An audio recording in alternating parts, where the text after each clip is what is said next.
El 30 de mayo de 2024, Bandai Namco reveló un nuevo tráiler de Dragon Ball Sparking Zero que hace énfasis en las fusiones y los guerreros que la conforman. Al igual que en cada video, analizaremos a detalle qué similitudes hay con la franquicia Budokai Tenkaichi en general. Comienza por un lado con Trunks y Caulifla y por otro con Goten vs Kale en el escenario del Tenkaichi Budokai, también conocido como el torneo de las artes marciales. El hijo del príncipe hizo su ataque de velocidad, acometida ya característica de los Sparking, mientras que la Saiyajin del universo 6 respondió con un estallido de energía similar a la onda de poder máximo de su hermana. El contraataque, que fue la embestida realizada por el híbrido en este mismo escenario, obviamente que dijo presente con el agregado de la bola que usó para impulsarse. Acto seguido, los tres se transformaron a la fase 1, excepto la delincuente que fue a la 2, como bien indica la página web sparkingzero.com que tendrán en la descripción. Mientras que ellas hacían el Crash Cannon combinado, Goten y Trunks respondieron con un doble Kamehameha en referencia a la película 11 de Dragon Ball Z, Bio Broly. Sin embargo, fueron superados y no les quedó otra que hacer la fusión.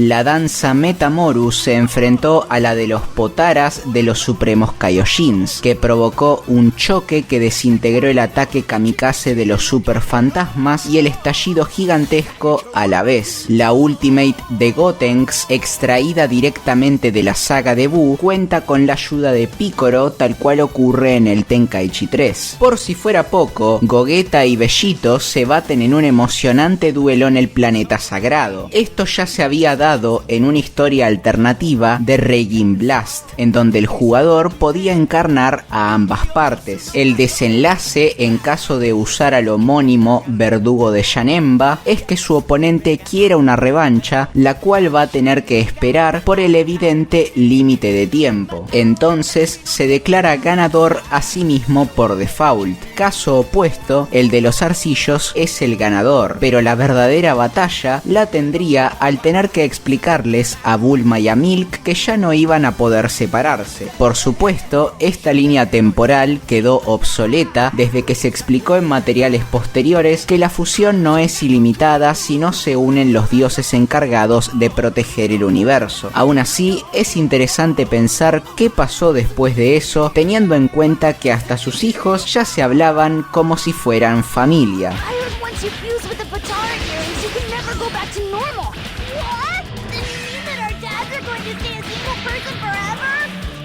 Wouldn't that mean you and I would be brothers? Brothers? Whoa! That would mean I get another big brother! Yes! Incluso hay un diálogo que podría hacer alusión a una posible crónica narrativa entre los dos.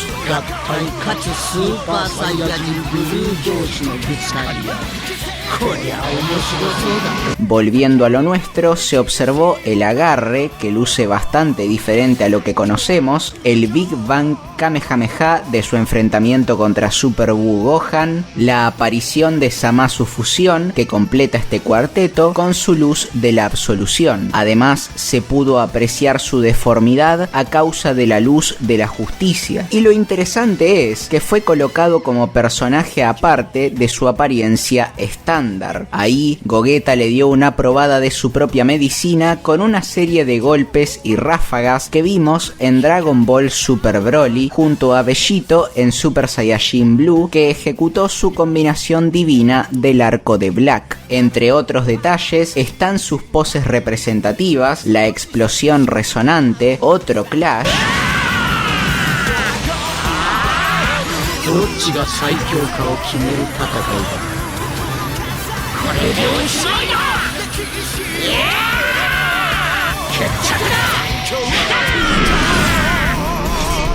y el roster actualizado. Si bien no hubo mucho para destacar en esta presentación a nivel de gameplay, quedó en evidencia nuevamente el trabajo excepcional que Bandai Namco está ejecutando en este juego. El foreshadowing del Crash Canon con esos toques rojizos y verdes característicos de Kefla, el hecho de que tenga el Super Saiyajin 1 y 2 cuando lo más fácil hubiera sido dejarla solo con uno, las energías en forma de tornado de la danza de la fusión, el grito cruel que se vio apenas por unos segundos, la referencia a Fighter Z en el Kamehameha, entre otras innumerables cosas que seguro se me pasaron. Son detalles increíbles que por supuesto cuentan a la hora de decidir si comprarlo de salida o no. Del mismo modo, así como destacamos lo bueno, es inentendible cómo no mostraron nada del Super Saiyajin ordinario de Bellito, que ni siquiera aparece como parte del roster. ¿Recuerdan que al principio dije que Caulifla tampoco lo tenía? Al parecer se olvidaron de ellos. Además, está el hecho que por lo menos este soundtrack no estará incluido en la lista de canciones de Sparking Zero. Ojalá recapaciten, porque si bien tener música propia es un lindo agregado, siempre la original es un plus. Esperemos que en futuras entregas, de la que incluso se habla que una será la semana que viene en el Summer Game Fest 2024, tengamos más novedades al respecto. A medida que transcurren estas muestras, ya podemos ir haciendo la idea a un costado de que meterán a personajes del Dragon Ball clásico, las películas o GT en demasía sin que haya DLCs de por medio. De momento solo puedo decir que, así y todo, luce brutal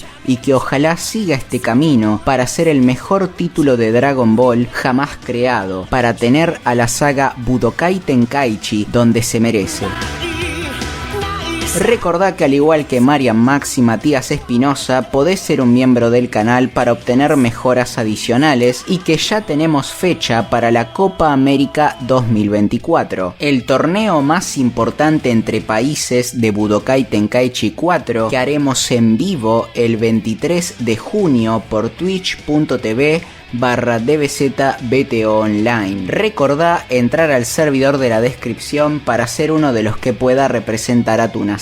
Yo soy el capitán de Argentina y nos enfrentaremos a Bolivia, Brasil, Chile, Colombia, Costa Rica, Ecuador, México, Paraguay, Perú, Uruguay y Venezuela por el título de campeón. A diferencia de la de 2021, que te la dejo por acá si querés ir a verla, esta será por equipos, con 3 titulares y al menos 2 suplentes. En mi caso, me acompañarán Harry, Maxi God, Mateo Bauer y Black Santi para ser bicampeones. Ya sabes que mi nombre es Medatrox y nos vemos hasta la próxima. Nos vemos muy pronto.